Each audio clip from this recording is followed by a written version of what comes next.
And Professor Christopher Isike joins us now for more.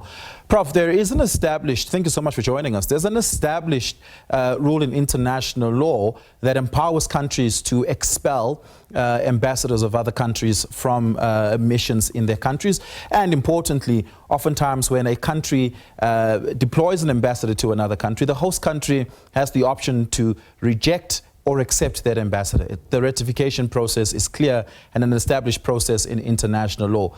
So what the US did here is not outside of what international law empowers them, but do they have sufficient concern and sufficient reason to expel Ambassador Rasool, given the comments that he had made? You heard the clip of the comments there earlier. It was a direct criticism of the politics of the president, which is something diplomats often don't do. Is that sufficient for an expulsion in this case?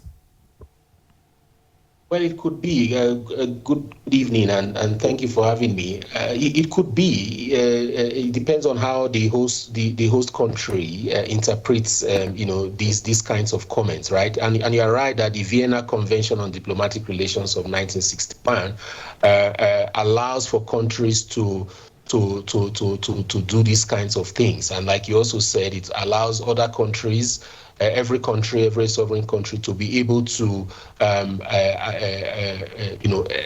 agree to accept whether an appointed ambassador should come to the host country or not. So South Africa does have leverage to do this since the US has not appointed an ambassador yet to the country. So to the question of whether this is sufficient, like I said, it depends, but there are established protocols for doing this. For example, a démarche should have been issued on the ambassador to come and explain his comments, and there the US would have been able to express their displeasure outrightly on Twitter, doing this, and with such immediacy. It shows a bit of disrespect, to South Africa as a country.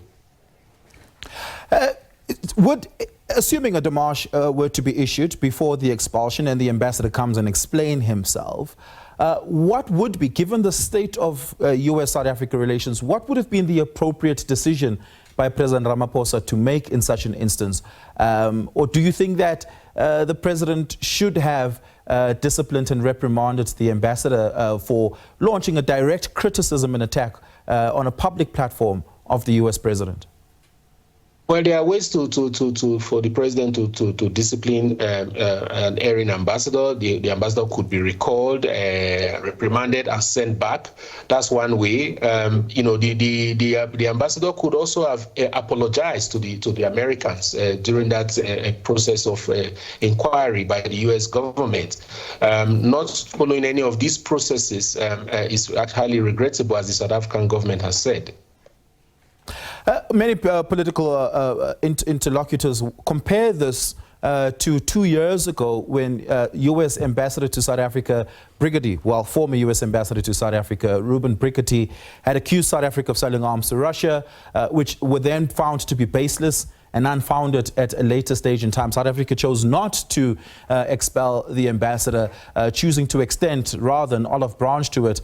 Many say that South Africa should not play nice with the US in that instance, that they too have displayed contempt for South Africa and South African institutions, and that going forward, the response, tone and tenor of South Africa towards the US through diplomatic channels have to be one of steadfastness, meeting them with the same level of vociferous opposition that they have been meeting us with. Is that a position do you agree with?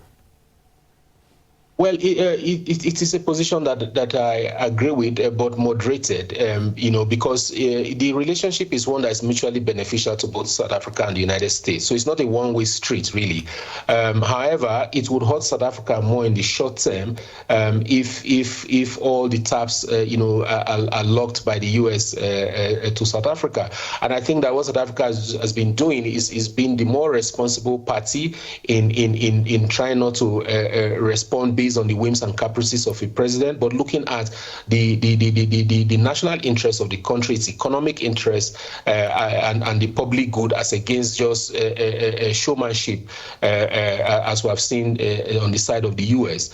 So it's the right thing for South Africa to continue to engage. However, it still has a few ammunitions in its kitty, and one of which will be to, for example, reject the Joel Pollak as American ambassador to South Africa if indeed he is appointed by President Trump. Yeah, Joel Pollak, for instance, have said incredibly inflammatory stuff, not just about South Africa, but also about President Ramaphosa.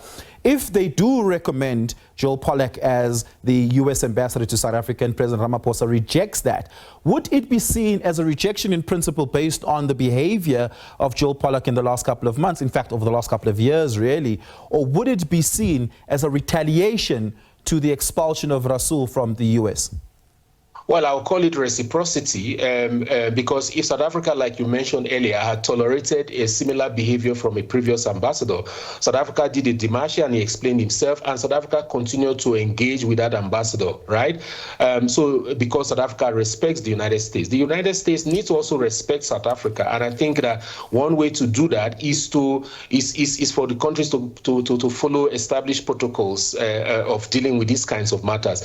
History is not replete with a number of cases where these kind of things has happened. So it's an embarrassment to South Africa, which should not be tolerated. But at the same time, we should be very level-headed. However, insisting that someone like Pollak, who has a history of working for the opposition party that is now in the GNU and has made statements that actually undermine and disrespect South Africa and the South African president, if South Africa feels that he's coming here as an ambassador would further undermine its national interest, it does have a right to resist it. Now, whether the United States would take that as retaliation is a different matter. However, we must always do what we think is right for us at every point in time.